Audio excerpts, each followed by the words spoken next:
नमस्कार बंधुरा केमन आछो सबाई। आज के आमादेर शिलंगेर शेष दिन। तो सकाल सकाल उठेई मर्निंग वाक करते करते सामनेर एक पार्के, এটা আমাদের হোটেল থেকে একদমই কাছে ছিল এই পার্কটার, লেডি হাইডারি পার্ক।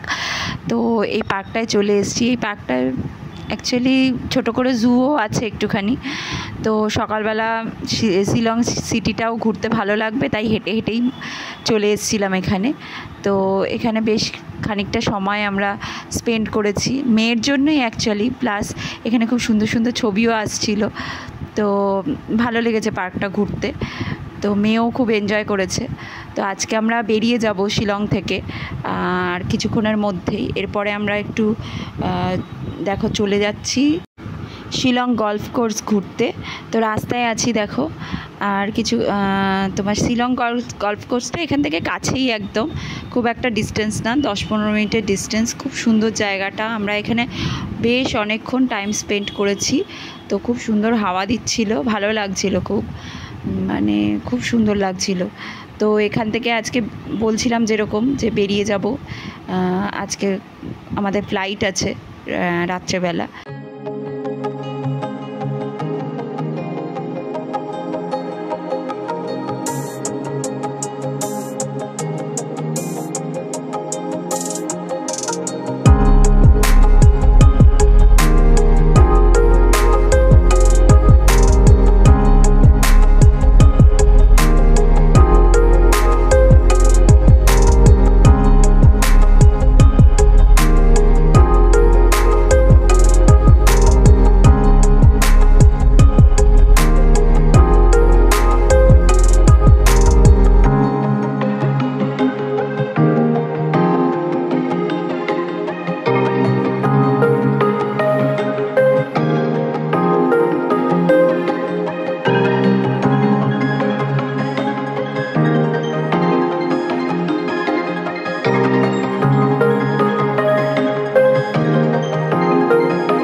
শিলংয়ের এই গল্ফ কোর্সটা ইন্ডিয়ার সবথেকে বড় golf course. Actually golf rich পিপলদের খেলা, কেন কি পুরো এই মাঠটাকে আর কি নিয়ে নিতে হয় খেলার জন্য। তো খুব সুন্দর জায়গাটা, তোমরা পারলে এসো, যদি শিলং আসো তো এই জায়গাটা অবশ্যই ভিজিট করো, খুব সুন্দর লাগবে। আর আমার তো শিলং সিটিটা দেখে অনেকটা মনে হলো আমরা ডেনভারে ছিলাম, ওই ডেনভারের মতো। এরপরে বেরিয়ে গেছি আবার ওখানে কিছুটা টাইম স্পেন্ড করে, এরপরে যাচ্ছি এয়ারপোর্টের দিকে। মাঝে এই উমিয়াম লেকটা পড়েছিল, তো ওখানে ড্রাইভার খানিকক্ষণ দাঁড়িয়ে গিয়েছিল। তো আমরা কিছু রিলস তারপর ভিডিও এসব বানাচ্ছিলাম। খুব সুন্দর লাগছিল, ওয়েদারটা আসলে খুব ভালো ছিল, হাওয়া দিচ্ছিল, খুব সুন্দর ছিল।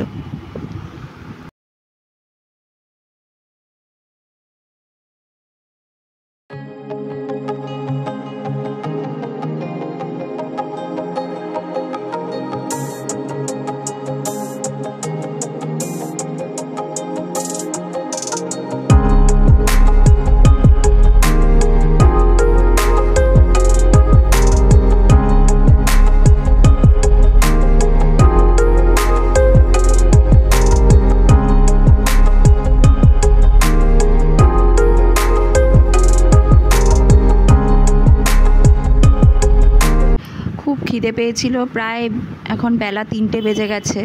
তো আমরা এইটা একটা ভেজ রেস্টুরেন্ট পেয়েছিলাম রাস্তায় আস্তে আস্তে, মানে যেতে যেতে। তো ওখানেই লাঞ্চটা সেরে নিয়ে তারপরে আবার বেরিয়ে পড়েছিলাম। এরপরে আমরা একটু শপিং করতে গিয়েছিলাম, শপিংয়ে হাতে একটু সময় ছিল, তাড়াতাড়ি গুয়াহাটি পৌঁছে গেছিলাম। তো একটু ওই ভিডিওগুলো আমার নেওয়া হয়নি, দু একটা জিনিস কেনার ছিল। তারপরে দেখো এই এয়ারপোর্টে চলে এসেছি। আমাদের সন্ধে 7:30টায় ফ্লাইট ছিল, তো বেশিক্ষণ তো লাগে না, 8টা সাড়ে 8টার মধ্যেই কলকাতায় পৌঁছে গেছিলাম। বাড়ি ফিরতে ফিরতে একটু জ্যাম ট্যাম ছিল, মোটামুটি 10টার ভেতর বাড়ি ঢুকে গিয়েছিলাম। তো আজকের মতো এটুকুনি, আবার দেখা হবে পরের ব্লগে। ততক্ষণের জন্য টাটা, সবাই খুব ভালো থেকো, আর নেক্সট ব্লগে আবার দেখা হবে। বাই।